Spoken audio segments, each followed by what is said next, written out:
Group Chief Financial Officer, Dr. Atul Gupta, CEO Exports, Mr. Prashant Hegde, CEO Domestic Brands, and Dr. Ramesh Ramasubramanian, Global CEO PI Health Sciences.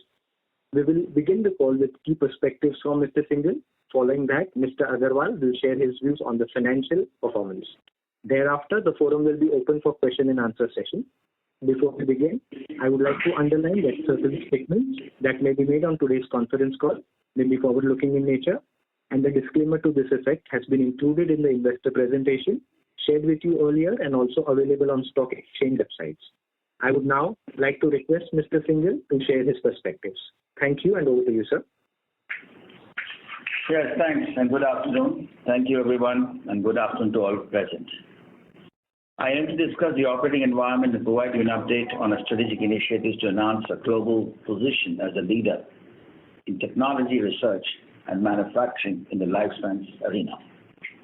Let me start by providing a brief perspective in the industry scenario. While the overall crop protection market continues to expand, challenging emerges in the form of extreme climate events, commodity pricing, tighter regulations, softer farm sentiments. Pricing pressures reach way on the pace of growth. The industry is steadily pivoting towards more sustainable practices with growing investments in innovations of biologicals, precision agriculture, and digital farming. In the recent months, trade flows have been impacted by tariff wars. However, in the mid to long term remains positive, driven by the rising needs of high agricultural productivity, greater resilience against climate threats, and faster shift towards sustainability. Domestically, the signs and the volume growth has observed driven early kharif sowing activities and favorable monsoon indications.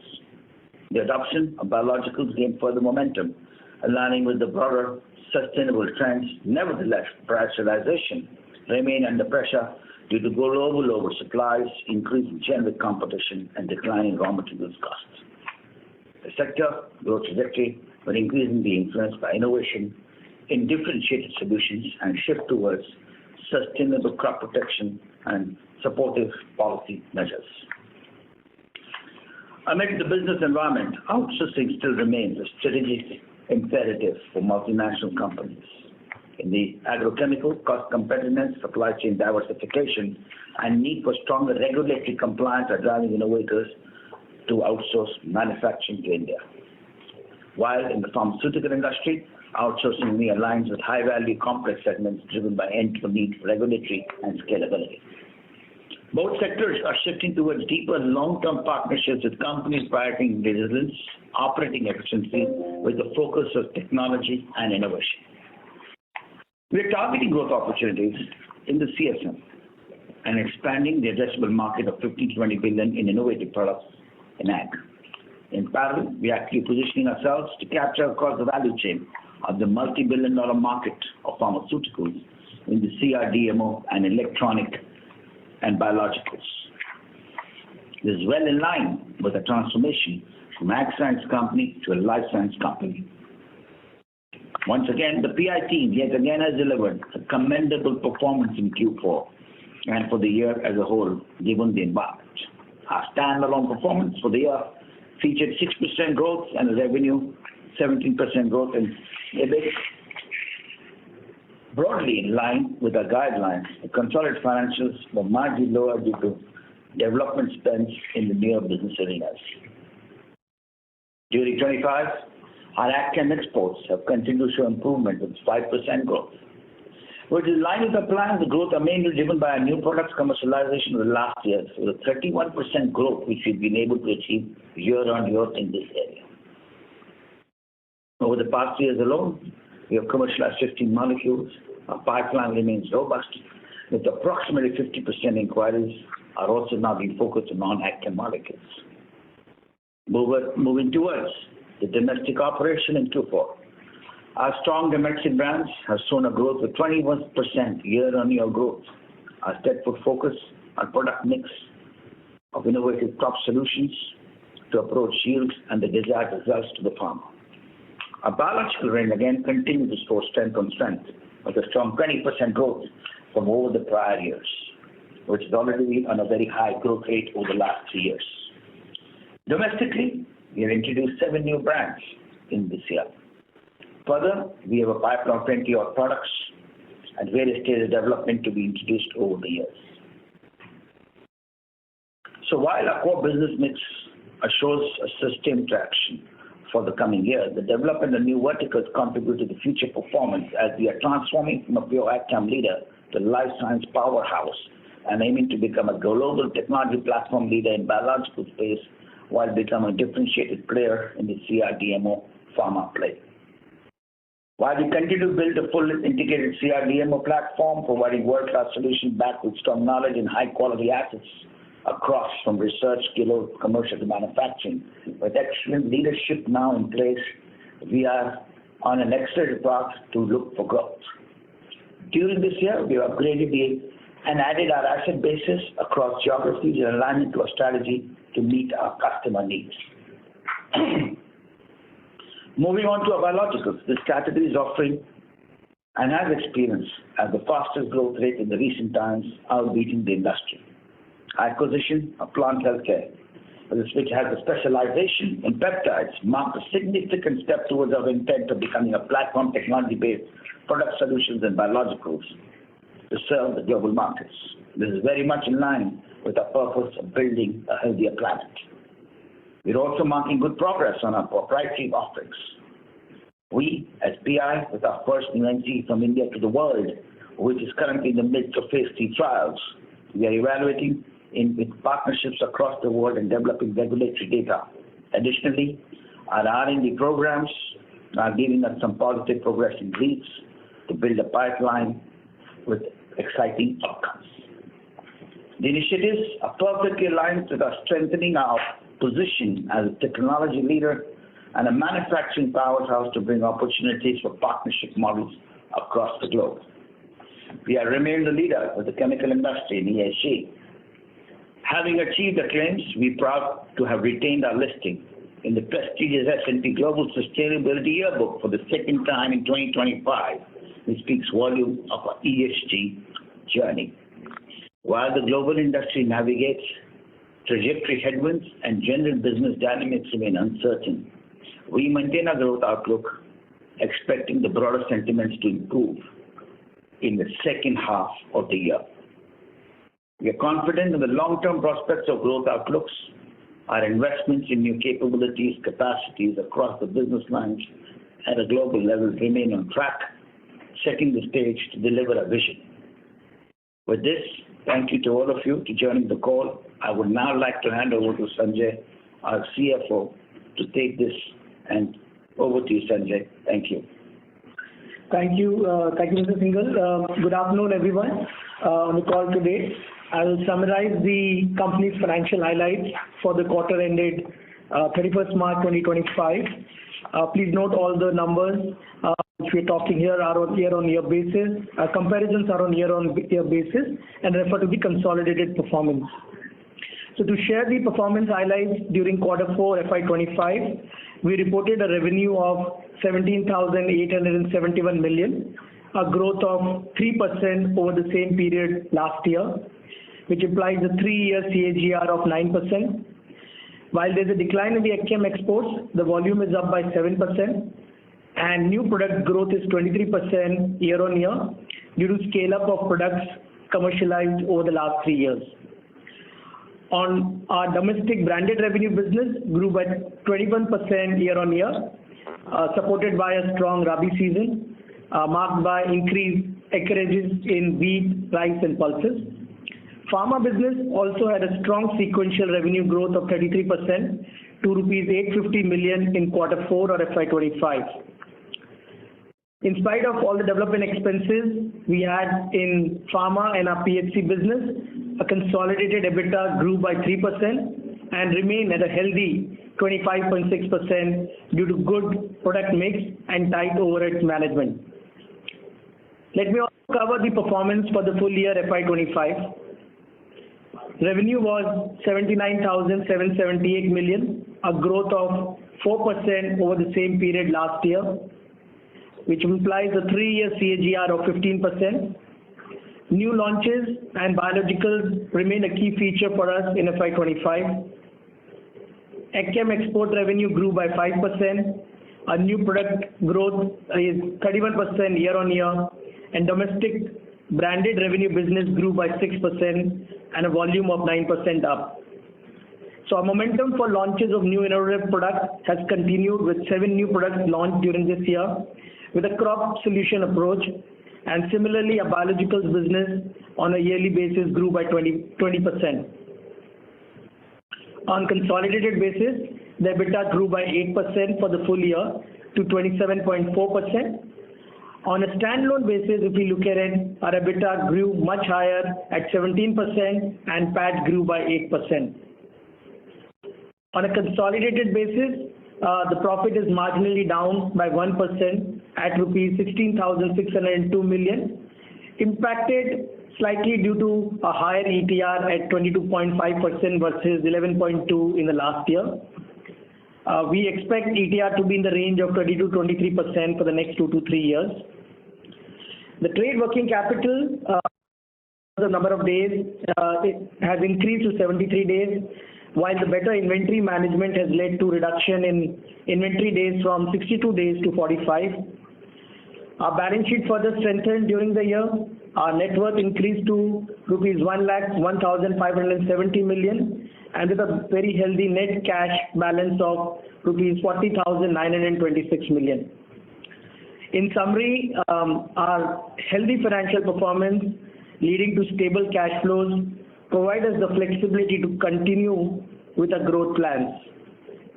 And our CAPEX spends allocating additional capital towards our future growth engines in PIHS, our pharma business, and PHC, our global biological franchise. This gives us confidence to have a focused growth. With this, friends, I'll conclude my opening remarks. I'll now request the moderator to open the forum for Q&A. Thank you. Thank you. We will now begin the question and answer session. Anyone who wishes to ask a question may press star and 1 on your touch phone. If you wish to remove yourself from the question queue, you may press star and 2. Participants are requested to use handsets while asking a question. As a reminder to all the participants, please restrict yourself to 2 questions. Ladies and gentlemen, we'll wait for a moment while the question queue assembles. The first question comes from the line of Rohit Nagaraj with B&K Securities. Please go ahead. Yeah, thanks for the opportunity, and glad to hear that the NCE has moved to phase 3. Just one question on the NCE Pioxaniliprole. In terms of what is the time to commercialize that we are looking at, and how much have we already invested in terms of R&D, and how much incremental R&D investments are likely to undergo for this NCE? Thank you.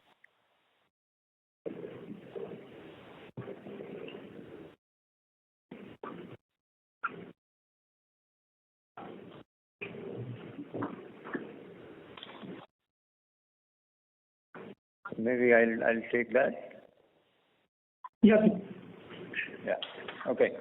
So we are expecting, as we explained, we are right now in the process of, regulatory data development, evaluation, and also application preparation. We expect to commercialize in the very first country in the next couple of years.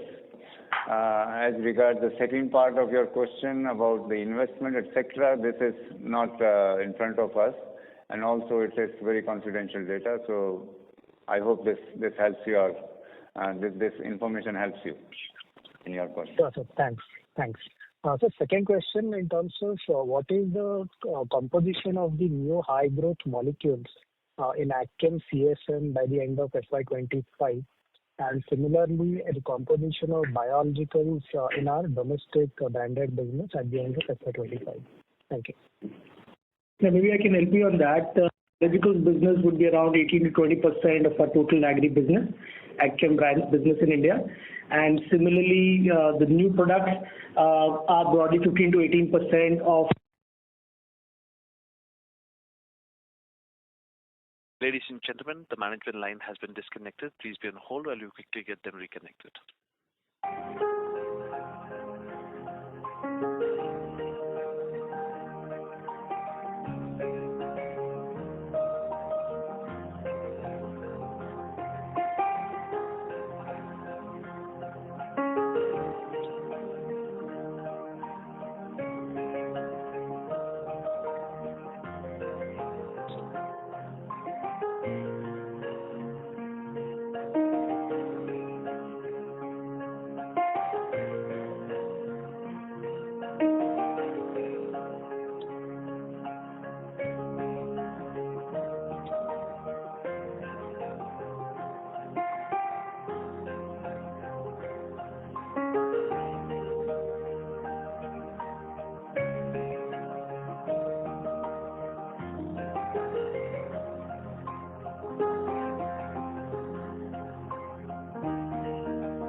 Hello.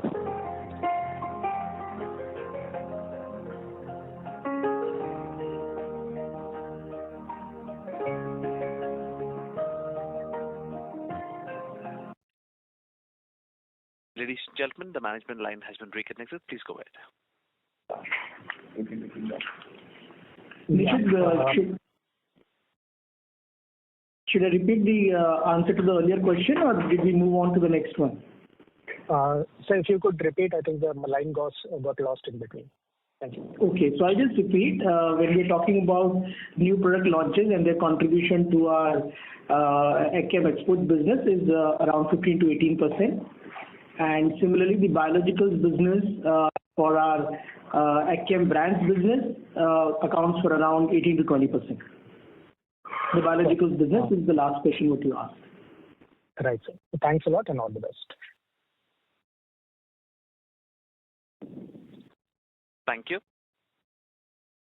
The next question comes from the line of Vivek Rajamani with Morgan Stanley. Please go ahead.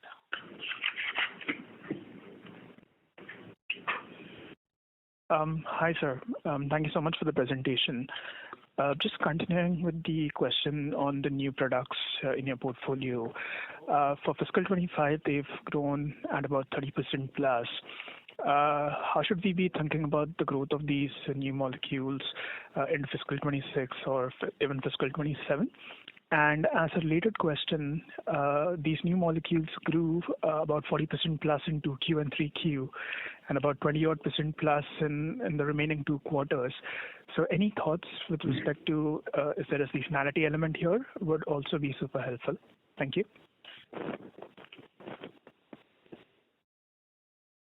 Yeah, so I think for the next financial year also we can have a similar new product. As you know, the new molecules are getting commercialized. 15 got commercialized in the last 3 years, so they'll continue with the same momentum of new products adding to the top line growth and giving us stable margins on that.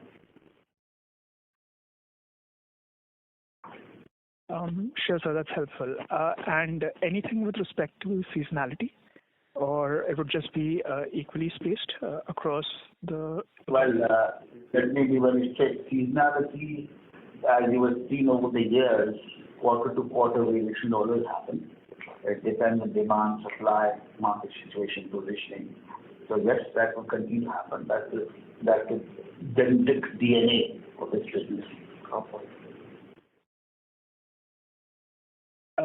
Sure, sir. And just a clarification, if you're going to continue the same momentum on these new molecules, would it be fair to say that the 15 to 18% of contribution that we have as of this year, that number could probably be maybe north of 20-25% by the end of next year? Would that be a fair assumption?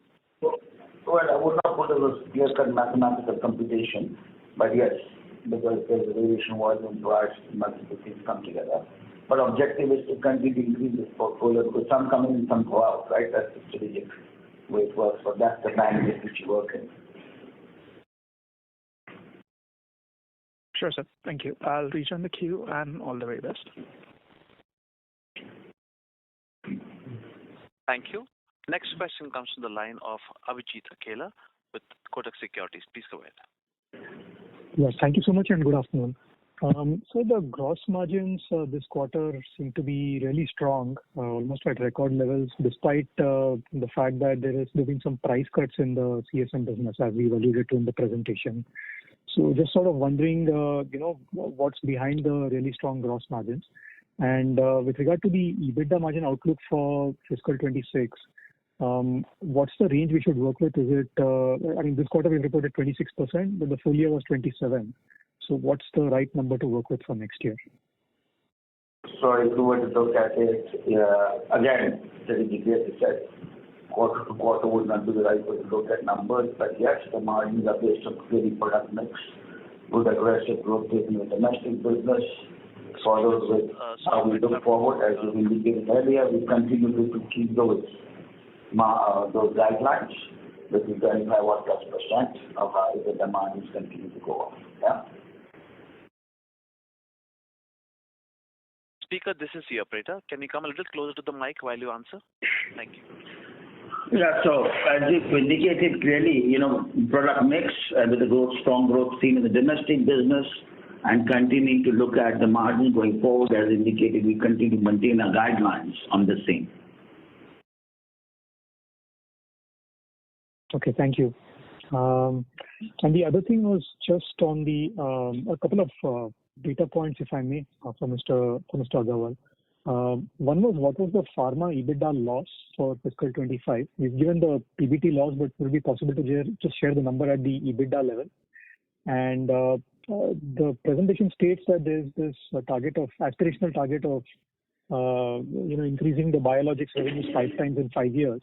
So where do those revenues stand at present, and therefore where do they go in the next 5 years? Thank you so much. Yes, so EBITDA loss for the full year has been in the range around 180-190 crores.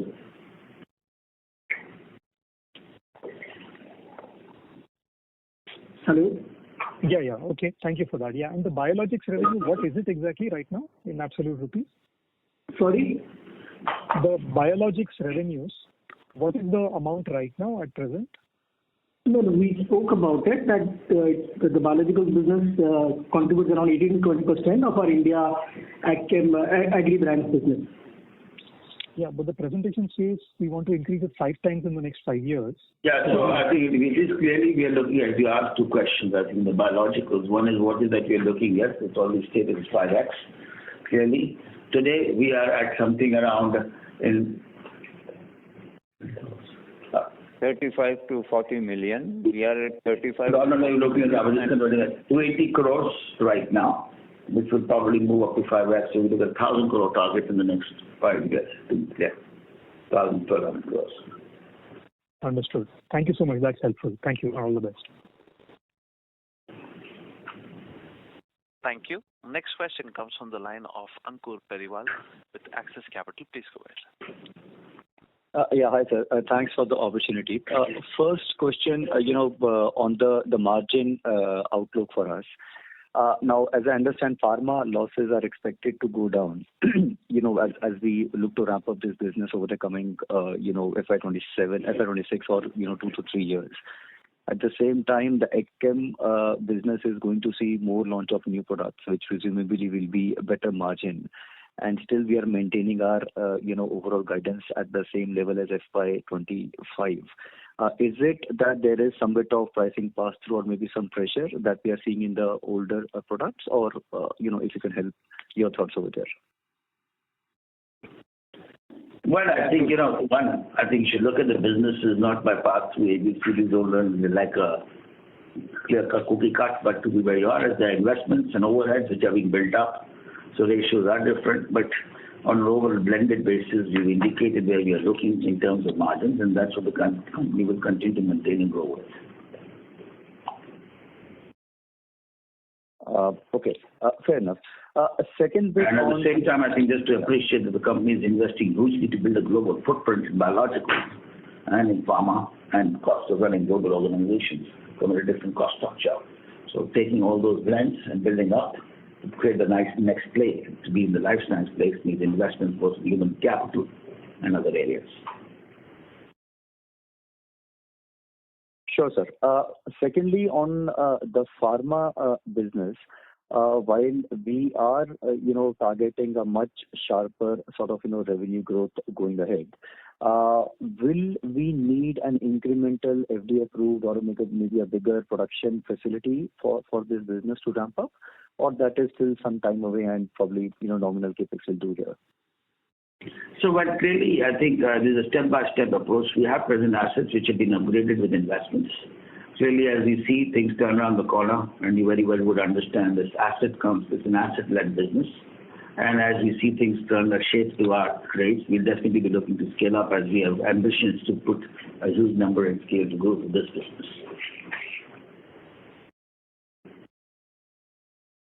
Sure, sir. Just one last bit, a bookkeeping one. So in the balance sheet, we have a contract assets of around 430 odd crores, which was around 150, 160 crores last year. If you can just highlight what exactly is that for? Yeah, so these are standard industry practice of having any contracts where the goods have not been delivered before the cutoff date. So these are specific contracts wherein the goods are produced for a particular customer and which have now been subsequently been billed or shipped out in the next subsequent months. Sure. Otherwise, if is this for pharma or for the AgChem export bit? It will be in both of the businesses. Okay, great. That's it from my side. Thank you and all the best. Thank you, sir. Thank you. Next question comes from the line of S. Ramesh with Nirmal Bang Equities. Please go ahead. Thank you and good evening. In the pharma business, when you're looking at improvement in margins, is it possible to share what is the kind of improvement in gross margin you can expect from this 52% in FY25? And in terms of the run rate for the overheads at the 306 crores in FY25, do you see this stabilizing at these levels with marginal inflation-related increase, or would you see further increase in overheads? Well, I think the overheads have been, this particular financial year we had unfortunately some one-offs which we had to take care of it. Going forward, what I can say at this point of time, the business is built with a gross margins of around 60-65%. And with the scale up of the revenue, the operating leverage will start kicking in and we should have a better profitability at the bottom line as well. So can you share what is the one-off impact of the old inventory write-off, which is increased overheads? So, as you know, any business, currently the overheads what we have been much higher versus the revenue what we have. But difficult for me to give you the exact numbers, but the current overheads have these development spends. They've been, as we spoke in the Q2, we had one particular customer where we had to take a doubtful debt provision and some other one-off costs which impacted this year. Which led to a higher overheads in this financial year, which we do not think would be there in the times to come. Okay, so on the domestic business, with the current run rate of around 1,400 crores, what is the kind of potential you see, or when do you think you can say go to over 2,000 crores? Because a lot of small peers are already at 1,700 to 1,000 crores, and you have so many new products being launched. So what is the kind of direction you are seeing this business heading towards over the next 2-3 years? I think domestic business is about 1,500 crores, but it's pure brand business. Whereas when you're comparing to other smaller players, they also have technical and B2B business and exports. So PI is also a pure business brand play. That's for one clarification. Clearly, as you indicated, we're looking at a 15-20% growth over and above the average industry, 2x of the industry growth. Okay, thank you very much and wish you all the best. Thank you. Next question comes from the line of Saurabh Jain with HSBC. Please go ahead. Hello. Thank you so much for the opportunity. If you can give some more insights into your guidance. When you say a single-digit growth guidance, so that kind of implies a broad range from 1% to 9%. Is there a possibility you can, give a sense on whether it's going to be a mid-single digit or high single digit kind of guidance? That's my first question, please. Well, very clearly, a bit early, but we've looked at the median level growth level this year, given the industry headwind, the uncertainties of political situations and policies across the globe. As you said, we would definitely see some positive trends coming in H2, but that's where we stand for now, and we will keep that outlook for the present. And when you say H2, do you mean by calendar year or it's going to be the financial year? Financial year plus. Okay, understood. Possible to also, give a sense on how do you see the exports versus domestic, in terms of your guidance, both business growing by single digit, or I presume domestic would be higher? Yes, obviously, given our hopefully keeping the climate situation the positive trend, we would see a good growth in the domestic business. As you are very well aware, the global headwinds, so that's where the areas are still under challenges from the export front. But that's what we believe that from H2, the export business would start picking up well with the launch of our new products and the growth in those areas. Yeah. Okay, thank you. My second question is relating to CapEx. The 925 crores of CapEx, this includes the amount that you paid for PHC acquisition, right? No, this is only the fixed asset addition. So there is a small minor amount which has been added at the consolidated level arising from the PHC acquisition, but primarily relates to the CapEx spend what we have done at PI and at PIHS. Okay, understood. And one final bit on the acquisition side, can you give us a direction in terms of how much of the CapEx you are directing towards your legacy AgChem portfolio? Does it share a major part of your CapEx or it is moderated? Any insights would be very useful. No, I'm not very clear of the question. What do you mean by legacy AgChem portfolio CapEx? So the key products in the portfolio which you export for the last few years, which are some sort of headwinds now, those products, are you committing more CapEx incrementally or is slowing down? Any sense on that side, please? No, I think the company looks at CapEx based on what are the requirements, the business plans, order commitments, customer partners in the product, and value efficiency drivers. And typically, the existing products already have assets which need constant upgradation, improvements in all those areas.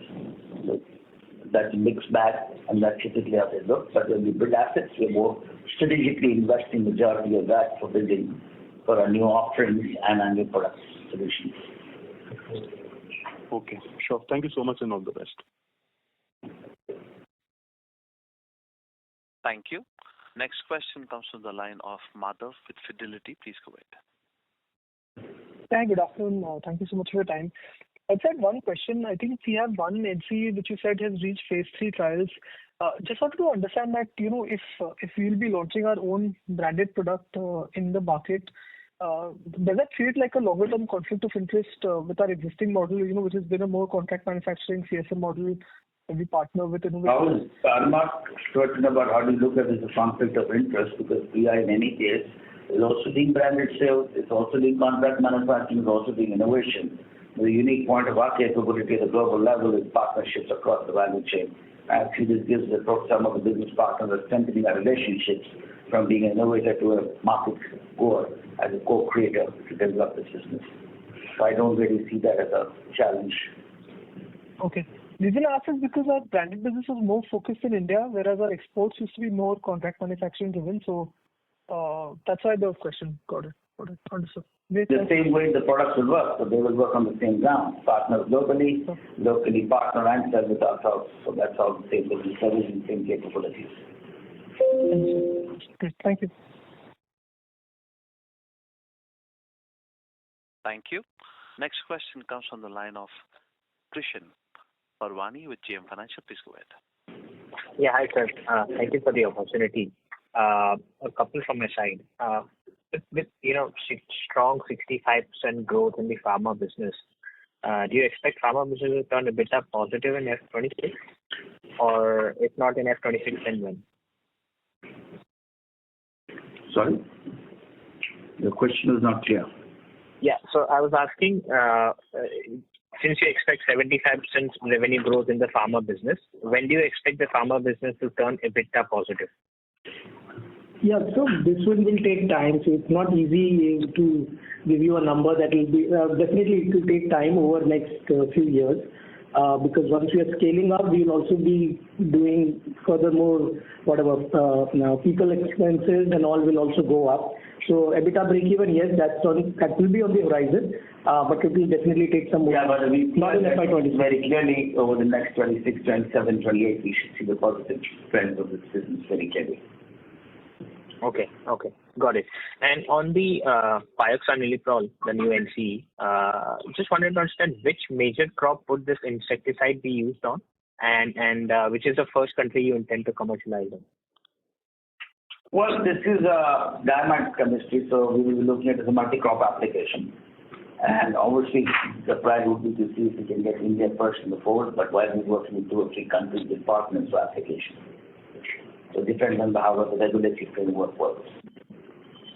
Okay, noted. And one final bit on the capex. How much capex will you be incurring in F26? If you could get done breakdown of agro and pharma, please. Well, there's no breakdown we would have, but capex in the manufacturing will be around that same area. right now about 800 to 900 crores in the similar ratio that you had last year. Understood, sir. Thank you for answering my question, sir. Wish you all the best. Thank you. Next question comes from the line of Sumant Kumar, Motilal Oswal Financial Services Limited. Please go ahead. Yeah, hi, sir. So can you comment on EBITDA margin guidance for FY26? Yes, so we spoke about it. We would be looking at around 25%, in the range of around 25%. As our indication. So now compared to FY25, do we have any expansion from here? No, the expansion as of now, we see when we're looking at the next 12 months down the line, there are investments what we are doing in the other businesses which are going to be a growth engine. So I think for now it is better to take around. That's our guided line, and we continue with that to be very straight. Okay. And any capex for FY26-27 and tax rate guidance? The tax gives 25-26 capex should be in the range of around 800 to 900 crores, and the effective tax rate should be around 23%. Okay. Thank you so much.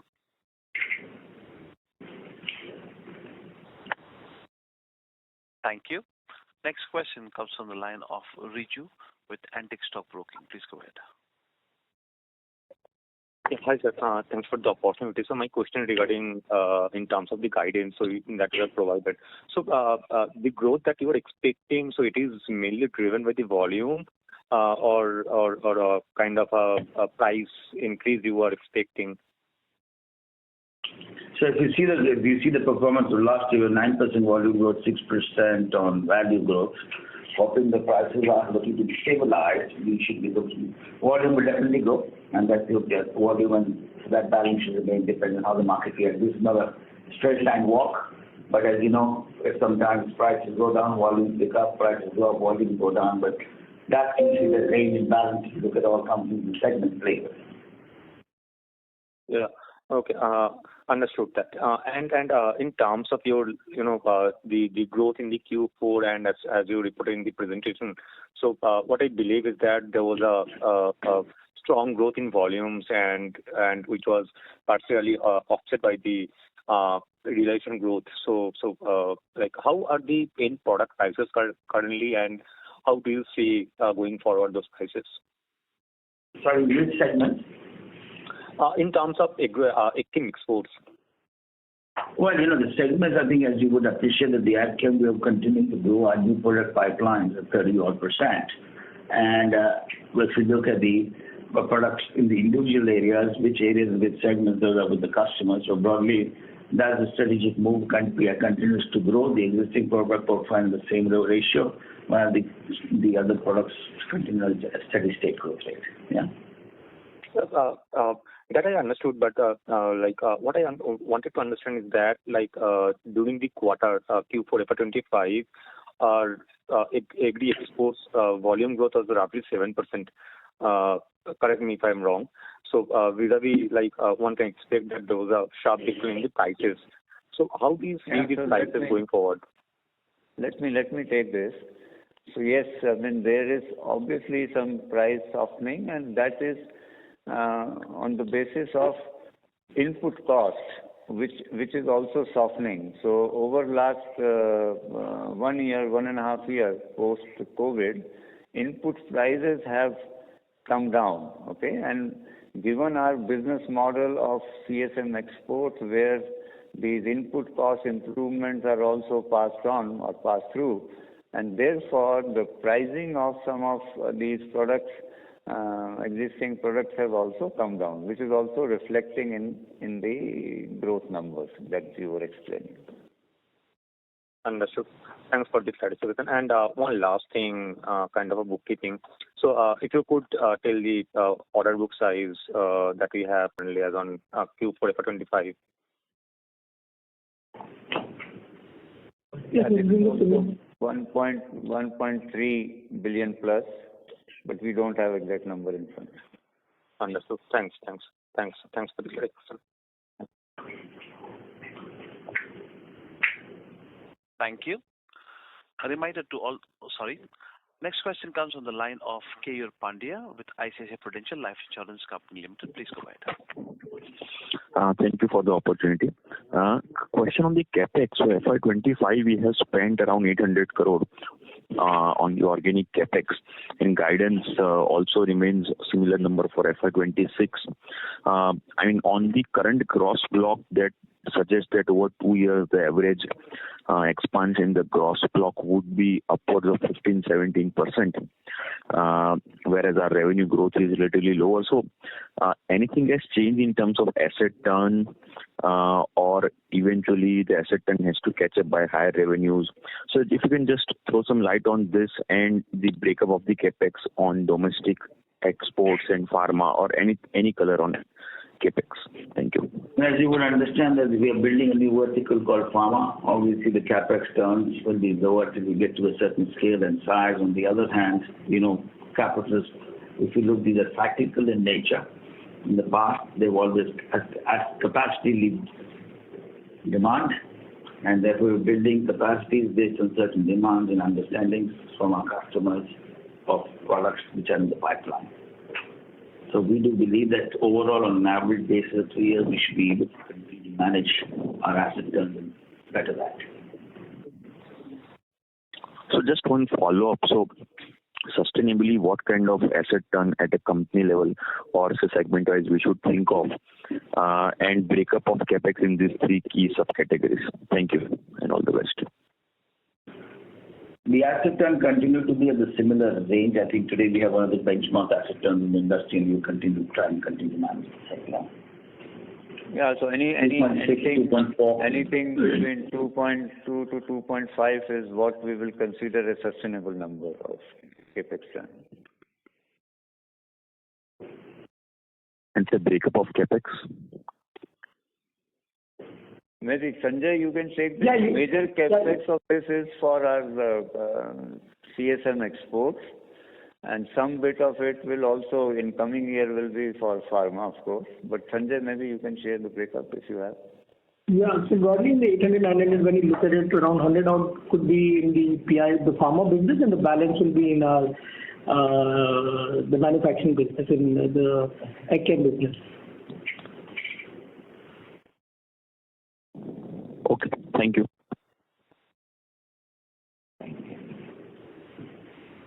Thank you.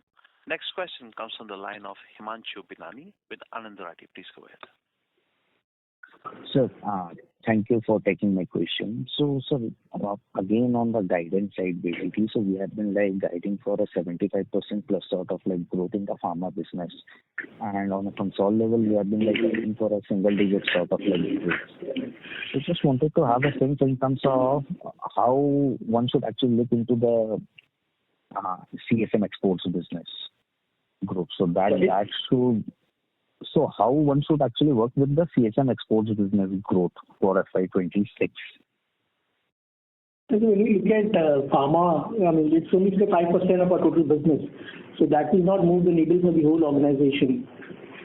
And the whole organization, as you already mentioned, that we should be in the mid-single digit growth plans for this financial year.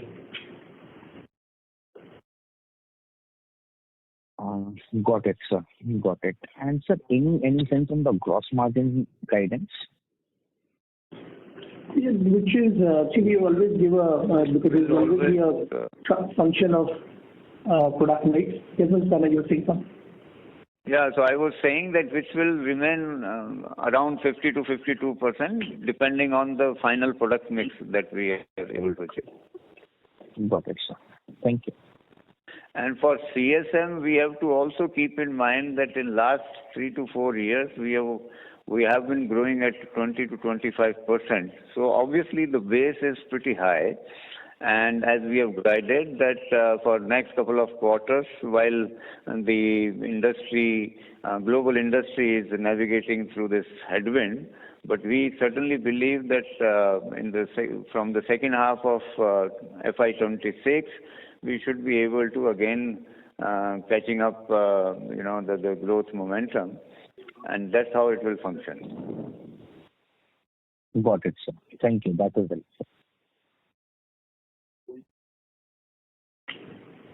Thank you. Next question comes from the line of Somaiya V with Avendus Spark. Please go ahead. Hello. Thanks for the opportunity, sir.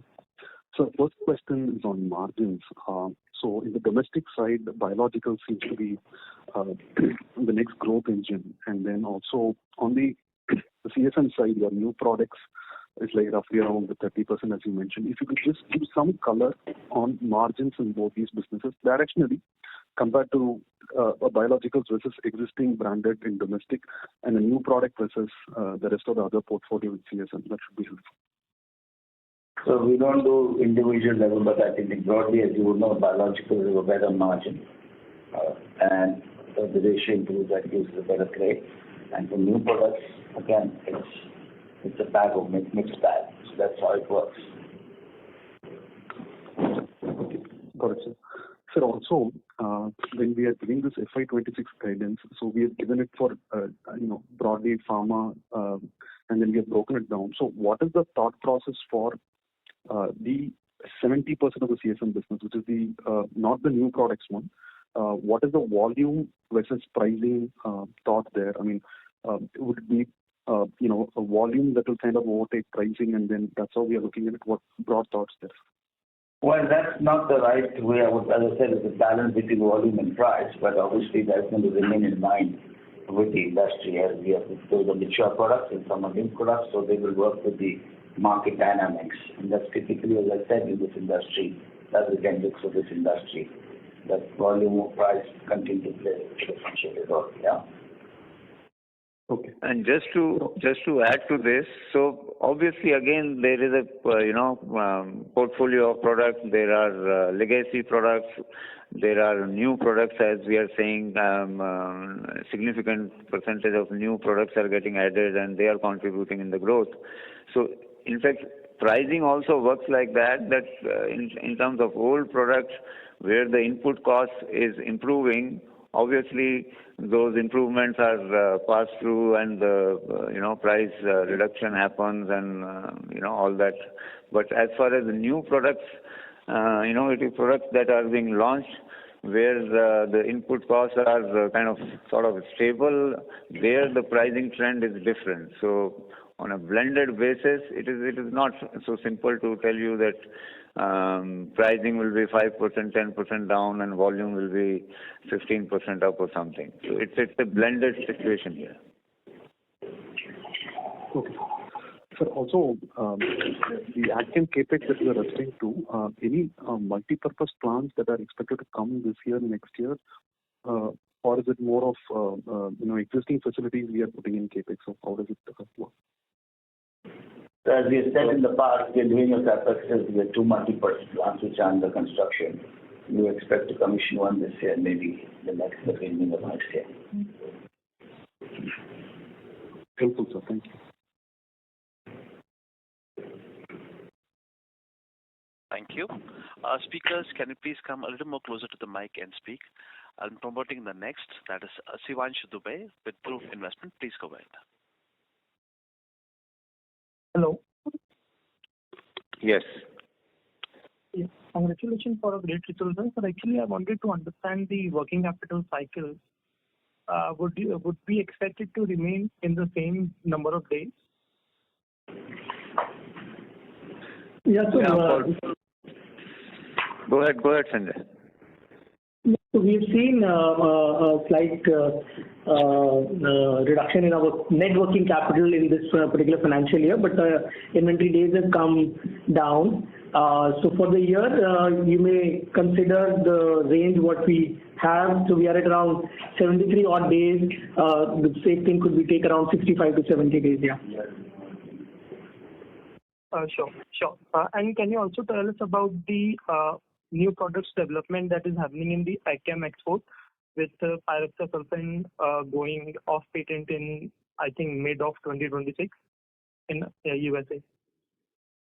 So what is that you're looking to that? Because yes, as we said, the new products over the last few years have been growing at a CAGR of 30%, and that's really where we are on that product portfolio. Okay. Sure, sir. Thank you so much.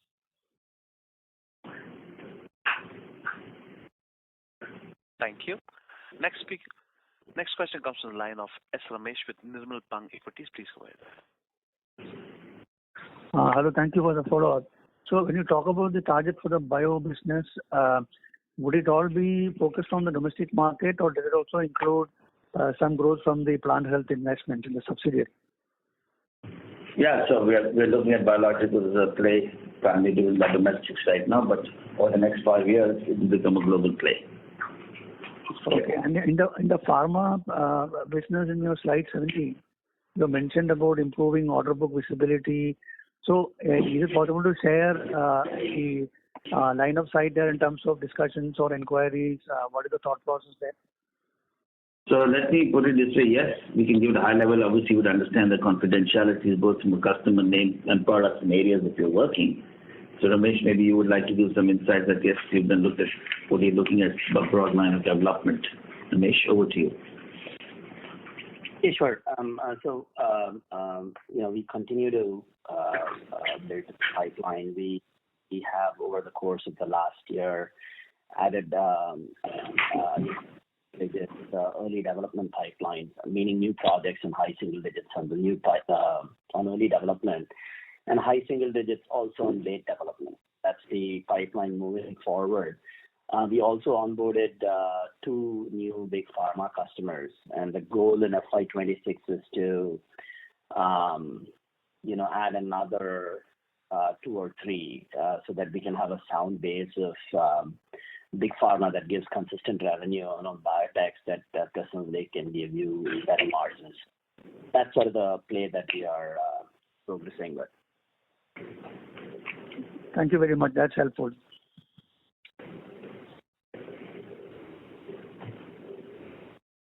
So, Ramesh, are you done with the question? Yeah, thank you. Thank you. Ladies and gentlemen, we have reached the end of question and answer session. I would now like to hand the conference over to the management for closing comments. So once again, thank you to all of you for participating in the PI investor call. We look forward to positive times going forward and continued support. Thank you. Thank you. On behalf of PI Industries Limited, that concludes this conference. Thank you for joining us. You may now disconnect your lines.